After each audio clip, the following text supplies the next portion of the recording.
Hello guys.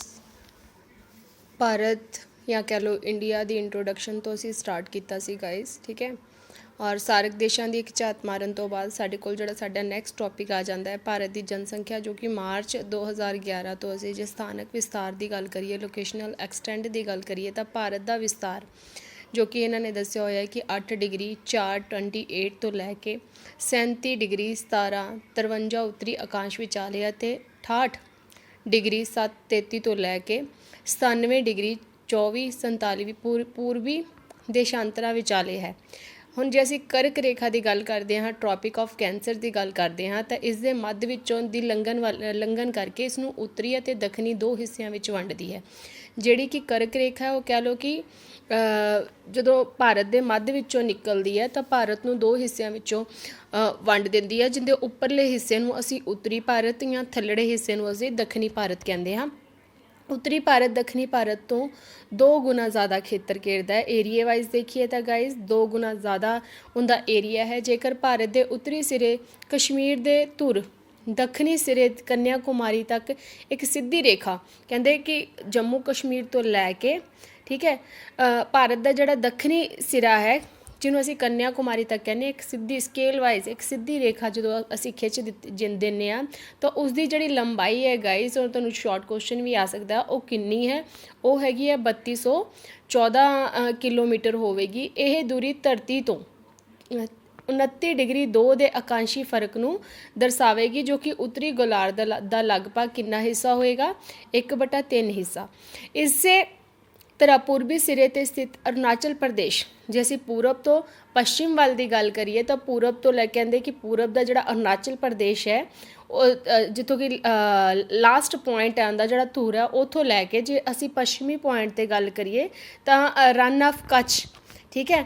ਆ ਭਾਰਤ ਦੇ ਨਕਸ਼ੇ ਨੂੰ ਦੇਖੋ ਤੁਸੀਂ, ਇੱਧਰੋਂ ਪੂਰਬ ਤੋਂ ਜੇ ਪੱਛਮ ਵੱਲ ਨੂੰ ਅਸੀਂ ਜਾਈਏ ਤਾਂ, ਠੀਕ ਹੈ, ਜਦੋਂ ਅਸੀਂ ਜਾਂਦੇ ਹਾਂ ਗਾਈਜ਼ ਤਾਂ ਤੁਸੀਂ ਕੀ ਦੇਖਦੇ ਹੋ? ਤੋਂ ਲੈ ਕੇ ਪੱਛਮੀ ਸੀਮਾ ਬਿੰਦੂ, ਜਿਹਨੂੰ ਕਿ ਰਨ ਆਫ ਕੱਛ ਦੇ ਨਾਮ ਨਾਲ ਜਾਣਦੇ ਹਾਂ, ਕੱਛ ਦੀ ਖਾੜੀ ਵੀ ਕਹਿੰਦੇ ਹਾਂ, ਜੋ ਕਿ 29 ਡਿਗਰੀ ਤੋਂ 29 ਡਿਗਰੀ 12 ਦਾ ਦੇਸ਼ਾਂਤਰੀ ਫਰਕ ਹੈ। ਮਤਲਬ ਇਹਨਾਂ ਵਿੱਚ ਜਿਹੜਾ ਡਿਫਰੈਂਸ ਹੈ, ਜਿਸ ਦੀ ਲੰਬਾਈ 2933 ਕਿਲੋਮੀਟਰ ਹੈ। ਇੰਨੇ ਵੱਡੇ ਅੰਤਰ ਦੇ ਕਾਰਨ ਹੀ ਜਦੋਂ ਅਰੁਣਾਚਲ ਪ੍ਰਦੇਸ਼ ਵਿੱਚ ਅਜੇ ਦਿਨ ਨਿਕਲਦਾ ਹੈ ਅਤੇ ਦੂਸਰੇ ਪਾਸੇ ਅਸੀਂ ਕੱਛ ਦੀ ਖਾੜੀ ਦੀ ਗੱਲ ਕਰਦੇ ਹਾਂ, ਗੁਜਰਾਤ ਵਿੱਚੋਂ 2 ਘੰਟੇ ਤੱਕ ਰਾਤ ਹੀ ਚੱਲ ਰਹੀ ਹੁੰਦੀ ਹੈ। ਉਸ ਟਾਈਮ ਇੱਕ ਜਗ੍ਹਾ 'ਤੇ ਗਾਈਜ਼ ਦਿਨ ਹੋ ਜਾਂਦਾ ਹੈ ਅਤੇ ਦੂਸਰੀ ਜਗ੍ਹਾ 'ਤੇ 2 ਘੰਟੇ ਦਾ ਫਰਕ ਹੁੰਦਾ, ਉੱਥੇ 2 ਘੰਟੇ ਦੇ ਹਿਸਾਬ ਨਾਲ ਹਜੇ ਰਾਤ ਹੀ ਚੱਲ ਰਹੀ ਹੁੰਦੀ ਹੈ।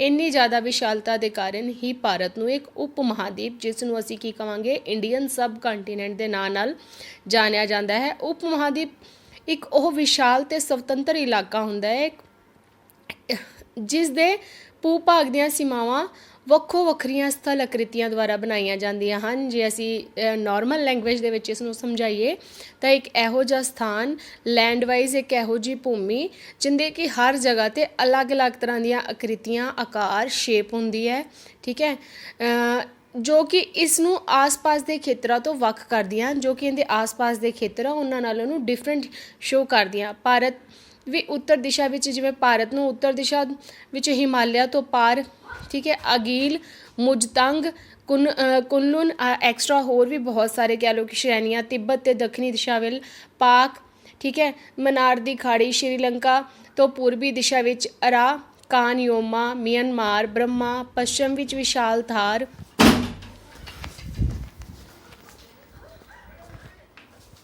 ਪੱਛਮ ਵਿੱਚ ਜਿਵੇਂ ਕਿ ਮੈਂ ਤੁਹਾਨੂੰ ਪਹਿਲੇ ਵੀ ਦੱਸਿਆ ਕਿ ਵਿਸ਼ਾਲ ਥਾਰ, ਇਸ ਤਰ੍ਹਾਂ ਅਲੱਗ-ਅਲੱਗ ਜੋ ਵੀ ਇਹਨਾਂ ਦੀ ਲੈਂਡ ਵਾਈਜ਼ ਕਹਿ ਲਓ ਕੁਆਲਿਟੀ ਹੈ ਗਾਈਜ਼, ਕਿਤੇ ਤੁਹਾਨੂੰ ਮੌਸਮ ਦਾ ਡਿਫਰੈਂਸ ਮਿਲੇਗਾ, ਕਿਤੇ ਤੁਹਾਨੂੰ ਧਰਤੀ ਦਾ ਡਿਫਰੈਂਸ ਮਿਲੇਗਾ, ਈਵਨ ਦੈਨ ਇਹਨਾਂ ਦੇ ਜਿਹੜੇ ਕਲਚਰ ਆ ਉਹ ਵੀ ਡਿਫਰੈਂਟ ਹੈ, ਠੀਕ ਹੈ। ਅਤੇ ਪੱਛਮ ਵਿੱਚ ਵਿਸ਼ਾਲ ਥਾਰ ਮਰੂਥਲ ਪਾਕਿਸਤਾਨ ਦੇ ਵੱਖ, ਇਸ ਤੋਂ ਇਲਾਵਾ ਪਾਕਿਸਤਾਨ ਤੋਂ ਵੀ ਇਹ ਚੀਜ਼ਾਂ ਸਾਨੂੰ ਵੱਖ ਕਰ ਦਿੰਦੀਆਂ ਹਨ। ਭਾਰਤ ਦੇ ਇੰਨੇ ਵਿਸ਼ਾਲ ਖੇਤਰਾਂ ਦੇ ਕਾਰਨ ਹੀ ਅਨੇਕਾਂ ਸੱਭਿਆਚਾਰ, ਜੋ ਕਿ ਮੈਂ ਪਹਿਲਾਂ ਵੀ ਕਿਹਾ, ਕਲਚਰ ਵਾਈਜ਼ ਇਕਨੋਮਿਕਲੀ ਕਿਤੇ ਲੈਂਡ ਬਹੁਤ ਵਧੀਆ ਹੈ, ਉੱਥੋਂ ਦੇ ਲੋਕਾਂ ਦਾ ਖੇਤੀਬਾੜੀ ਜਾਂ ਕੰਮ ਧੰਦਾ ਬਹੁਤ ਵਧੀਆ ਚੱਲਦਾ ਹੈ, ਠੀਕ ਹੈ। ਉਹਨਾਂ ਦਾ ਆਰਥਿਕ ਸਤਰ ਵੀ ਜਿਹੜਾ ਉਹ ਪਥਰੀਲੀ ਭੂਮੀ ਦੇ ਜਿਹੜੇ ਕਿਸਾਨ ਹੈ ਉਹਨਾਂ ਨਾਲੋਂ ਬਹੁਤ ਡਿਫਰੈਂਟ ਹੋਏਗਾ, ਠੀਕ ਹੈ।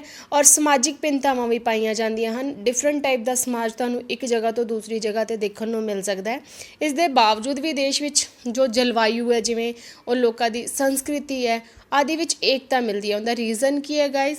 ਉਹਦਾ ਰੀਜ਼ਨ ਇਹੀ ਹੈ, ਅਨੇਕਤਾ ਵਿੱਚ ਏਕਤਾ। ਇਹ ਸਭ ਕੁਝ ਡਿਫਰੈਂਟ ਹੋਣ ਦੇ ਬਾਵਜੂਦ ਅਸੀਂ ਦੂਸਰਿਆਂ ਕਲਚਰ ਨੂੰ ਐਕਸੈਪਟ ਕਰਦੇ ਹਾਂ, ਉਹਨਾਂ ਦੇ ਨਾਲ ਉਹਨਾਂ ਦੇ ਦਿਨ ਤਿਉਹਾਰ ਸਭ ਕੁਝ ਮਨਾਉਂਦੇ ਹਾਂ, ਠੀਕ ਹੈ। ਔਰ ਆਪਸੀ ਜਿਹੜਾ ਭਾਈਚਾਰਾ ਹੁੰਦਾ, ਬ੍ਰਦਰਹੁੱਡ ਫੀਲਿੰਗ ਹੈ, ਉਹ ਇੱਕ ਸਾਡੀ ਆਪਸ ਦੇ ਵਿੱਚ ਆਲ ਓਵਰ ਇੰਡੀਆ ਦੇ ਵਿੱਚ ਮੇਲ ਖਾਂਦੀ ਹੈ। ਬੀਇੰਗ ਇੰਡੀਅਨ, ਅਸੀਂ ਇਹ ਨਹੀਂ ਸੋਚਦੇ ਵੀ ਅਸੀਂ ਪੰਜਾਬੀ ਹਾਂ, ਅਸੀਂ ਹਿੰਦੂ ਹਾਂ, ਅਸੀਂ ਜੋ ਵੀ ਹਾਂ, ਸਭ ਤੋਂ ਪਹਿਲਾਂ ਅਸੀਂ ਭਾਰਤੀ ਹਾਂ।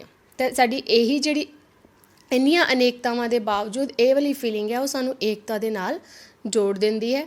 ਆਕਾਰ ਅਤੇ ਖੇਤਰਫਲ, ਸਾਈਜ਼ ਐਂਡ ਏਰੀਏ ਦੇ ਵਾਈਜ਼ ਗੱਲ ਕਰੀਏ ਤਾਂ ਭਾਰਤ ਦੀ ਸ਼ਕਲ ਤਿਕੋਣ ਵਰਗੀ ਹੈ, ਜਿਸ ਦਾ ਆਧਾਰ ਬੇਸ ਉੱਤਰ ਦਿਸ਼ਾ ਵੱਲ ਹੈ ਅਤੇ ਸਿਰਾ ਕਿਹੜਾ ਹੁੰਦਾ? ਦੱਖਣ, ਜਿਸ ਨੂੰ ਅਸੀਂ ਕੰਨਿਆ ਕੁਮਾਰੀ ਦੇ ਨਾਮ ਨਾਲ ਜਾਣਦੇ ਹਾਂ। ਖੇਤਰਫਲ ਦੀ ਦ੍ਰਿਸ਼ਟੀ ਤੋਂ ਨਾ ਤਾਂ ਇਹ ਦੈਂਤ ਹੈ ਅਤੇ ਨਾ ਹੀ ਬੋਣਾ ਹੈ। ਦੈਂਤ ਕੋਈ ਰਾਕਸ਼ਸ ਨਹੀਂ ਹੈ ਔਰ ਨਾ ਹੀ ਇਹ ਬਹੁਤ ਛੋਟਾ ਹੈ। ਸਾਡੇ ਦੇਸ਼ ਦਾ ਜਿਹੜਾ ਕੁੱਲ ਖੇਤਰਫਲ ਹੈ ਉਹ 32,87,782 ਹੈ। ਔਰ ਗਾਈਜ਼ ਵਰਗ ਕਿਲੋਮੀਟਰ ਹੈ, ਜੋ ਕਿ ਸਾਰੇ ਸੰਸਾਰ ਦਾ ਜੇ ਅਸੀਂ ਹਿਸਾਬ ਲਗਾਈਏ ਤਾਂ 2.2% ਬਣਦਾ ਹੈ। ਇਸ ਪ੍ਰਕਾਰ ਖੇਤਰਫਲ ਪੱਖੋਂ ਭਾਰਤ ਸੰਸਾਰ ਦਾ 7ਵਾਂ ਵੱਡਾ ਦੇਸ਼ ਹੈ। 2 ਕੁਐਸਚਨ ਇਹਦੇ ਵਿੱਚੋਂ ਤੁਹਾਡੇ ਨਿਕਲ ਸਕਦੇ ਆ, 2 ਦੇ 3 ਵੀ ਨਿਕਲ ਸਕਦੇ ਆ ਕਿ ਭਾਰਤ ਕਿੰਨੇ ਵਰਗ ਕਿਲੋਮੀਟਰ ਭਾਰਤ ਦਾ ਖੇਤਰਫਲ ਹੈ, ਤਾਂ ਤੁਸੀਂ ਕੀ ਕਹੋਗੇ?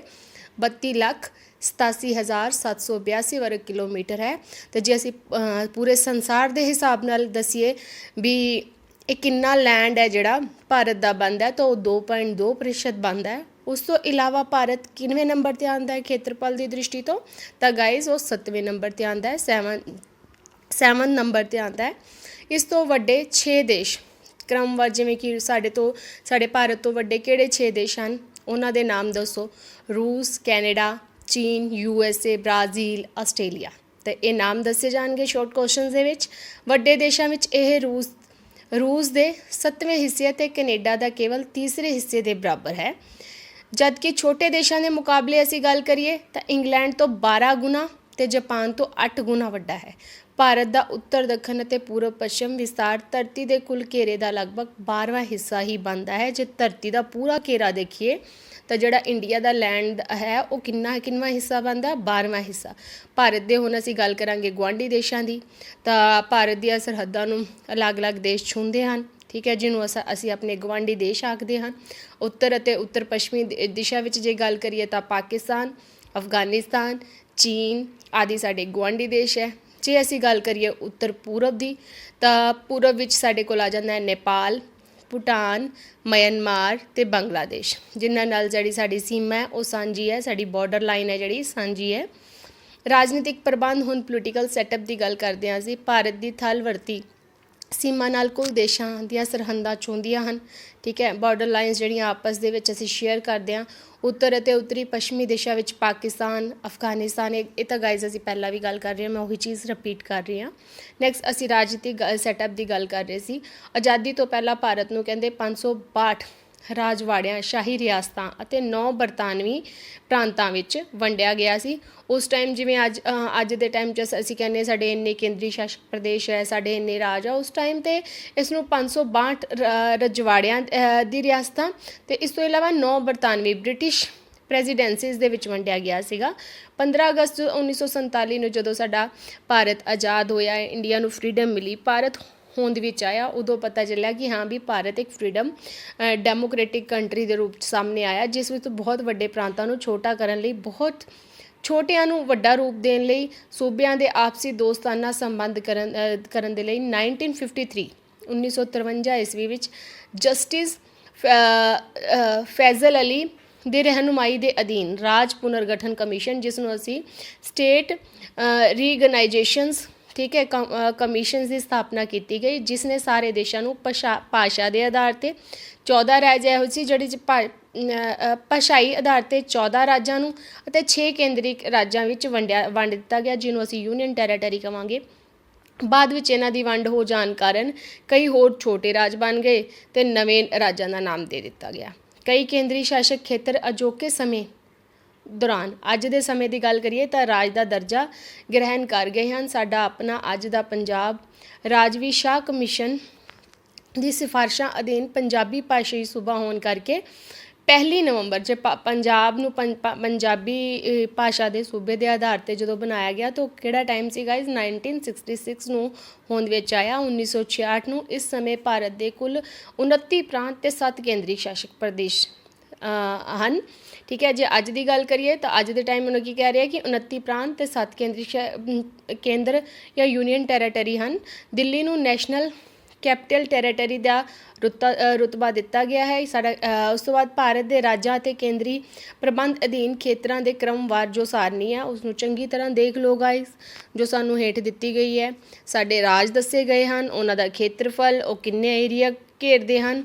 ਠੀਕ ਹੈ, ਇਹ ਸਾਰਾ ਧਿਆਨ ਨਾਲ ਦੇਖਣਾ ਗਾਇਸ। ਠੀਕ ਹੈ, ਕਈ ਵਾਰ ਯਾਦ ਕਰਨ ਨੂੰ ਟੀਚਰਸ ਦਿੰਦੇ ਆ ਔਰ ਉਸ ਤੋਂ ਇਲਾਵਾ ਇਹਨਾਂ ਦੀ ਰਾਜਧਾਨੀਆਂ ਵੀ ਆ ਜਾਂਦੀਆਂ। ਠੀਕ ਹੈ, ਉਸ ਤੋਂ ਬਾਅਦ ਸਾਡੇ ਜਿਹੜੇ 7 ਕੇਂਦਰੀ ਸ਼ਾਸਕ ਪ੍ਰਦੇਸ਼ ਹਨ ਉਹ ਵੀ ਦਿੱਤੇ ਗਏ ਹਨ। ਉਪਰੋਕਤ ਜੋ ਵੀ ਤੁਹਾਨੂੰ ਜਾਣਕਾਰੀ ਦਿੱਤੀ ਹੈ, ਸਭ ਤੋਂ ਵੱਡੀ ਲੋਕ ਰਾਜ ਗਣਤੰਤਰੀ ਜਿਹਨੂੰ ਅਸੀਂ ਡੈਮੋਕ੍ਰੈਟਿਕ ਰਿਪਬਲਿਕ ਸਿਸਟਮ ਮੰਨਦੇ ਹਾਂ, ਭਾਰਤ ਨੂੰ ਮੰਨਿਆ ਜਾਂਦਾ ਹੈ, ਜੋ ਕਿ 26 ਜਨਵਰੀ 1950 ਨੂੰ ਹੋਂਦ ਵਿੱਚ ਆਇਆ। ਠੀਕ ਹੈ, ਜਿਸ ਵਿੱਚ ਰਾਸ਼ਟਰੀ ਦੇਸ਼ਾਂ ਦਾ ਮੁਖੀ ਕੌਣ ਹੈ?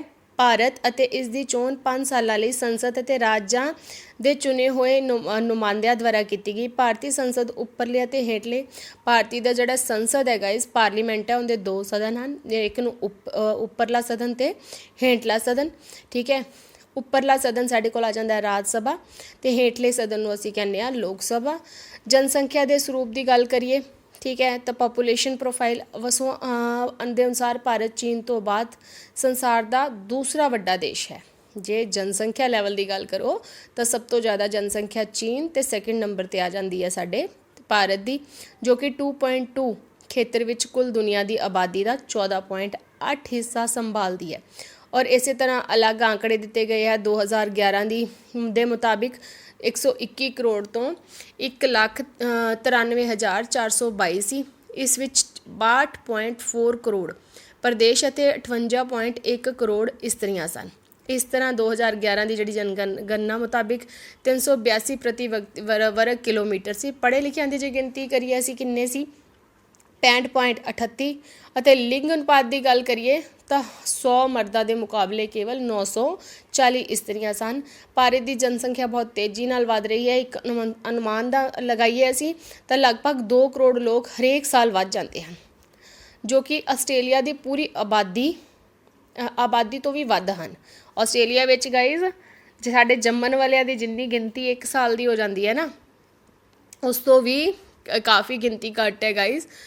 ਖੇਤਰੀ ਭਿੰਨਤਾਵਾਂ ਰੀਜਨਲ ਡਾਇਵਰਸਿਟੀਜ਼, ਭਾਰਤ ਦਾ ਵਿਸ਼ਾਲ ਖੇਤਰ ਹੋਣ ਕਰਕੇ ਇਸ ਵਿੱਚ ਵੱਖ-ਵੱਖ ਤਰ੍ਹਾਂ ਦੀਆਂ ਭਿੰਨਤਾਵਾਂ ਮਿਲਦੀਆਂ ਨੇ, ਇਸ ਕਰਕੇ ਇਸ ਨੂੰ ਕਈ ਵਾਰ ਅਨੇਕਤਾਵਾਂ ਦਾ ਦੇਸ਼ ਵੀ ਕਿਹਾ ਜਾਂਦਾ ਹੈ। ਸਭ ਤੋਂ ਪਹਿਲਾਂ ਇੱਕ ਵਿਸ਼ਾਲ ਖੇਤਰ ਹੈ। ਠੀਕ ਹੈ, ਭਾਰਤ ਦਾ ਪੂਰਬ, ਪੱਛਮ, ਉੱਤਰ ਦੱਖਣ ਪਸਾਰ ਕਾਫੀ ਹੋਣ ਕਰਕੇ ਇਸ ਦੀ ਜਿਹੜੇ ਕਹਿ ਲਓ ਅਨੇਕਤਾਵਾਂ ਇਹਦੇ ਵਿੱਚ ਜਿਹੜੀਆਂ ਮਿਲਣੀਆਂ ਉਹ ਸੁਭਾਵਿਕ ਹਨ, ਨੈਚੁਰਲ ਹਨ। ਵਿਸ਼ਾਲ ਭੂਗੋਲਿਕ ਖੇਤਰ ਹੋਣ ਕਰਕੇ ਲੈਂਡ ਵਾਈਜ਼ ਏਰੀਆ ਹਰ ਜਗ੍ਹਾ ਦਾ ਕਲਚਰ ਅਲੱਗ ਹੈ, ਸੱਭਿਆਚਾਰ ਅਲੱਗ ਹੈ, ਸਮਾਜਿਕ ਲੈਵਲ, ਆਰਥਿਕ ਲੈਵਲ ਅਸੀਂ ਪਹਿਲਾਂ ਵੀ ਪੜ੍ਹ ਚੁੱਕੇ ਹਾਂ, ਅਲੱਗ ਹੈ। ਇਸ ਨੂੰ ਉਪ ਮਹਾਦੀਪ ਦਾ ਦਰਜਾ ਹਾਸਿਲ ਹੋਇਆ ਹੈ, ਜਿਸ ਵਿੱਚ ਹਰੇਕ ਖੇਤਰ ਦੇ ਕੁਦਰਤੀ ਅਤੇ ਮਨੁੱਖੀ ਜੋ ਤੱਤ ਹਨ ਉਹਨਾਂ ਵਿੱਚ ਕਾਫੀ ਡਿਫਰੈਂਸ ਪਾਇਆ ਗਿਆ, ਅੰਤਰ ਪਾਇਆ ਗਿਆ। ਧਰਾਤਲ ਵਾਈਜ਼ ਗੱਲ ਕਰੀਏ ਤਾਂ ਕਿਤੇ ਪਹਾੜ ਪਾਏ ਜਾਣਗੇ। ਠੀਕ ਹੈ, ਪੂਰੇ ਸੰਸਾਰ ਵਿੱਚ ਅਰਾਵਲੀ ਪਰਬਤ ਮੌਜੂਦ ਹਨ, ਦੂਜੇ ਪਾਸੇ ਇਸ ਵਿੱਚ ਹਿਮਾਲਿਆ ਪਰਬਤ। ਠੀਕ ਹੈ, ਉਸ ਤੋਂ ਇਲਾਵਾ ਹੋਰ ਵੀ ਮੋੜਦਾਰ ਪਰਬਤ, ਕਿਤੇ ਬਹੁਤ ਜ਼ਿਆਦਾ ਚਟਾਨਾਂ ਮਿਲਣਗੀਆਂ, ਪ੍ਰਾਇਦੀਪੀ ਪਠਾਰ ਮਿਲੇਗਾ।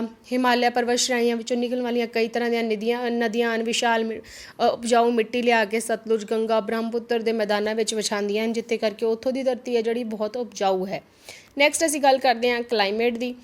ਭਾਰਤ ਦੇ ਉੱਤਰ ਵਿੱਚ ਜੇ ਗੱਲ ਕਰੀਏ ਕਰਕ ਰੇਖਾ ਵਿੱਚੋਂ ਜਿਹੜੀ ਰੇਖਾ ਲੰਘਦੀ ਹੈ ਗਾਇਸ, ਜਿਸ ਦੇ ਉੱਤਰੀ ਭਾਗਾਂ ਵਿੱਚ ਸ਼ੀਤ ਉਸ਼ਣ, ਠੀਕ ਹੈ, ਦੀ ਜਲਵਾਯੂ ਮਿਲਦੀ ਹੈ। ਇਸੇ ਲਈ ਖੇਤਰ ਨੂੰ ਸਮੁੰਦਰ ਤੋਂ ਜ਼ਿਆਦਾ ਦੂਰ ਹੋਣ ਕਰਕੇ ਕਈ ਵਾਰ ਮਹਾਂਦੀਪੀ ਜਿਹੜੀ ਜਲਵਾਯੂ ਦਾ ਅਸਰ ਗ੍ਰਹਿਣ ਕਰ ਜਾਂਦੇ ਹਨ। ਜਦੋਂ ਕਿ ਕਰਕ ਰੇਖਾ ਦੇ ਦੱਖਣੀ ਭਾਗ ਦੀ ਗੱਲ ਕਰੀਏ ਤਾਂ ਉਸ਼ਣ ਕਿਸਮ ਦੇ ਜਲਵਾਯੂ ਦਾ ਅੰਤਰ, ਉਹਨਾਂ ਦੇ 'ਚ ਜਲਵਾਯੂ ਦਾ ਵੀ ਡਿਫਰੈਂਸ ਪੈਂਦਾ ਹੈ। ਤਿੰਨੋਂ ਪਾਸੇ ਸਮੁੰਦਰ ਦੀ ਹੋਂਦ ਕਰਕੇ 40 ਡਿਗਰੀ ਸੀ ਤੋਂ ਘੱਟ ਹੀ ਰਹਿੰਦਾ ਉੱਥੋਂ ਦਾ। ਨੈਕਸਟ ਸਾਡੇ ਕੋਲ ਆ ਜਾਂਦਾ ਹੈ ਗਾਈਜ਼ ਵਰਖਾ ਪੱਖੋਂ ਉੱਤਰ ਪੂਰਬ ਵਿੱਚ ਬਹੁਤ ਜ਼ਿਆਦਾ ਵਰਖਾ ਹੁੰਦੀ ਹੈ, ਠੀਕ ਹੈ। ਔਰ ਜਿਵੇਂ ਕਿ ਚਿਰਾਪੂੰਜੀ ਨੂੰ ਸਭ ਤੋਂ ਪਹਿਲਾ ਨਾਮ ਕਿ ਬਹੁਤ ਜ਼ਿਆਦਾ ਵਰਖਾ ਵਾਲਾ ਇਲਾਕਾ ਮੰਨਿਆ ਗਿਆ ਹੈ। ਭਾਰਤ ਦੇ ਧੁਰ ਪੱਛਮ ਵਿੱਚ ਥਾਰ ਮਰੂਥਲ ਦੇ ਖੇਤਰ ਬਹੁਤ ਖੁਸ਼ਕ ਰਹਿੰਦੇ ਹਨ। ਮਾਈਗ੍ਰੇਸ਼ਨਸ ਜਾਂ ਮਾਈਗ੍ਰੇਟਸ ਹਜ਼ਾਰਾਂ ਸਾਲਾਂ ਤੋਂ ਭਾਰਤ ਵਿੱਚ ਵੱਖ-ਵੱਖ ਕਬੀਲੇ, ਜਾਤੀਆਂ, ਧਰਮਾਂ, ਪ੍ਰਚਾਰਿਕ, ਸੈਨਿਕ ਕਾਫਲੇ, ਹੁਕਮਰਾਨ, ਗੁਆਂਢੀ ਅਤੇ ਬਾਹਰੋਂ ਦੂਰੋਂ ਵੱਖਰੇ ਵੱਖਰੇ ਰਸਤਿਆਂ ਰਾਹੀਂ ਜਿਹੜੇ ਪ੍ਰਵੇਸ਼ੀ ਲੋਕ ਹੈ ਆਉਂਦੇ ਹੈ, ਵਸਦੇ ਹੈ, ਠੀਕ ਹੈ। ਉੱਤਰੀ ਪੂਰਬੀ ਖੇਤਰਾਂ ਵਿੱਚ ਮੱਧ ਏਸ਼ੀਆ ਦੇ ਚੀਨ ਰਾਹੀਂ ਆਈ ਮੰਗੋਲ ਜਾਤੀ, ਉੱਤਰੀ ਪੱਛਮੀ ਹਿਮਾਲਿਆ ਦੇ ਖੇਤਰਾਂ ਵਿੱਚੋਂ ਤਿੱਬਤੀ ਤੋਂ ਲੈ ਕੇ ਪੱਛਮੀ ਮੈਦਾਨਾਂ ਵਿੱਚੋਂ ਪੱਛਮੀ ਏਸ਼ੀਆਈ ਖੇਤਰਾਂ ਦੇ ਮੈਂਬਰ, ਬੋਲਾਨ ਦਰਿਆ ਰਾਹੀਂ ਖਾਸ ਕਰਕੇ ਆਰੀਅਨ ਅਤੇ ਮੁਸਲਿਮ ਜਾਤੀਆਂ ਦੇ ਲੋਕ, ਦੱਖਣ ਵਿੱਚ ਭਾਰਤ ਦੇ ਪਹਾੜੀ ਭਾਗਾਂ ਵਿੱਚ ਆਏ ਦਰਾਵਿੜ ਜਾਤੀ ਦੇ ਕਬੀਲੇ ਅਤੇ ਤਮਿਲਨਾਡੂ ਵਿੱਚ ਸ਼੍ਰੀਲੰਕਾ ਤੋਂ ਆਏ ਤਮਿਲ ਜਾਤੀ ਦੇ ਲੋਕ। ਇੱਥੇ ਅਲੱਗ-ਅਲੱਗ ਸਮੂਹਾਂ ਦੇ ਲੋਕ ਹਨ ਗਾਈਜ਼।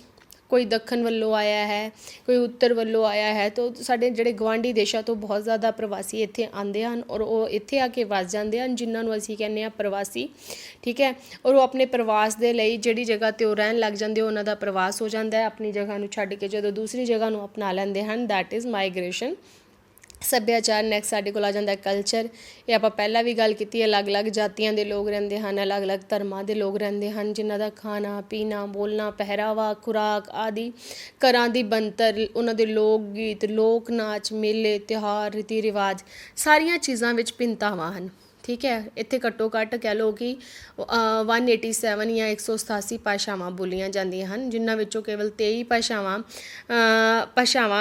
ਨੈਕਸਟ ਸਾਡੇ ਕੋਲ ਆ ਜਾਂਦਾ ਹੈ ਵਰਤੀਆਂ ਜਾਂ ਜਿਨ੍ਹਾਂ ਵਿੱਚੋਂ ਕੇਵਲ 23 ਭਾਸ਼ਾਵਾਂ ਜੋ ਕਿ 97% ਜਿਹੜੀਆਂ ਭਾਸ਼ਾਵਾਂ ਹਨ ਭਾਗ ਵਿੱਚੋਂ ਇੱਕ ਭਾਗ 'ਚ ਬੋਲੀਆਂ ਜਾਂਦੀਆਂ ਹਨ। ਔਰ ਜਦੋਂ ਸੰਵਿਧਾਨ ਦੀ ਗੱਲ ਕਰੀਏ ਤਾਂ 18 ਭਾਸ਼ਾਵਾਂ ਹਨ ਜਿਨ੍ਹਾਂ ਨੂੰ ਪੂਰੇ ਦੇਸ਼ ਵੱਲੋਂ ਮਾਨਤਾ ਪ੍ਰਾਪਤ ਹੈ। ਲੋਕ ਨਾਚ ਪੱਖੋਂ ਦੇਸ਼ ਵਿੱਚ ਭਾਰਤ ਵਿੱਚ ਨਾਇਟਮ, ਕਥਕਲੀ, ਕੱਥਕ, ਕੁਚੀਪੁੜੀ, ਮਨੀਪੁਰੀ ਦਾ ਵਿਕਾਸ ਕ੍ਰਮਵਾਰ ਦੇਖੀਏ ਤਾਂ ਬਹੁਤ ਸਾਰੀਆਂ ਚੀਜ਼ਾਂ ਐਸੀਆਂ ਹਨ ਗਾਈਜ਼ ਜੋ ਜਿਵੇਂ ਧਰਮ ਨੂੰ ਅਸੀਂ ਲੈ ਲਈਏ ਜੈਨੀ, ਠੀਕ ਹੈ, ਹਿਮਾਲੀਅਨ, ਪੰਜਾਬ ਵਿੱਚ ਸਿੱਖ, ਕਸ਼ਮੀਰ ਅਤੇ ਤੇਲੰਗਾਨਾ ਵਿੱਚ ਮੁਸਲਿਮ, ਅਲੱਗ-ਅਲੱਗ ਧਰਮਾਂ ਦੇ ਲੋਕ ਵੀ ਰਹਿੰਦੇ ਹਨ। ਖੇਤੀਬਾੜੀ ਬਾਰੇ ਜਲੋੜੀ ਮਿੱਟੀ, ਵਿਸ਼ਾਲ ਮੈਦਾਨਾਂ ਦਾ ਉਪਜਾਊਪਨ, ਮਸ਼ੀਨਰੀਕਰਨ, ਸੁਚਾਰੂ ਜਲ ਪੂਰਤੀ ਵਿਵਸਥਾਵਾਂ ਅਤੇ ਵਿਕਸਿਤ ਆਵਾਜਾਈ ਆਦਿ ਦੀਆਂ ਸਹੂਲਤਾਂ ਅਤੇ ਸਥਾਈ ਖੇਤਰੀ ਵਿਵਸਥਾ ਨੂੰ ਆਧੁਨਿਕ ਲੀਹਾਂ 'ਤੇ ਚਲਾ ਦਿੱਤਾ ਹੈ।